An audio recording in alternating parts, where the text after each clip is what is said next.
আমাদের বাংলাদেশকে আজকে যেমন স্বাধীনতা আমরা পেয়েছি, প্রতিটা মানুষ যার ঘরে ভাত নেই সেও মনে হচ্ছে হাঁপ ছেড়ে বেঁচেছে, যে একটা বিশাল বড় বোঝা বাংলাদেশের মানুষের মাথার থেকে গিয়েছে। 15ই আগস্টে ঠিক এরকম একটা পরিস্থিতি ছিল। আমরা ওই সময়ের বই, পত্র, পত্রিকা, বিদেশি মিডিয়ার যে সংবাদ, সেগুলো থেকে যেটা জেনেছি, যে শেখ মুজিব তার পরিবার, আত্মীয় স্বজন, তার কয়েকটা বাহিনী, রক্ষী বাহিনী, নীল বাহিনী, লাল বাহিনী, এসব বাহিনী দিয়ে, এই মনির বাহিনী, এগুলো দিয়ে যে পরিস্থিতি বাংলাদেশে তৈরি করেছিল তা আজকের চাইতেও ভয়ঙ্কর। শুধু শেখ হাসিনার মতো 15 বছর সময়টা শেখ মুজিব পায় না। যদি পেত তাহলে শেখ মুজিব শেখ হাসিনার চাইতে ভয়ঙ্কর একটা ডিকটেটরের রূপ নিত। প্রত্যেকেই তার ন্যায্য প্রাপ্য সেটা বুঝে পায়। যেমন শেখ মুজিবের অপমান, আল্লাহ ছাড় দেন কিন্তু কাউকেই ছেড়ে দেন না।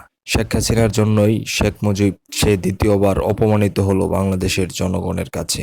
এটাই ছিল তার প্রাপ্য। যেমন শেখ মুজিব চেয়েছিল বাকশালের মধ্য দিয়ে যে এক নায়কতন্ত্র বাংলাদেশ প্রতিষ্ঠা করতে তার অধীনস্থ, কিন্তু সেটা হয়নি।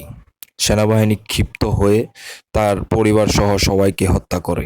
তেমনি তার কন্যা শেখ হাসিনা একই ক্যাটাগরির লোক।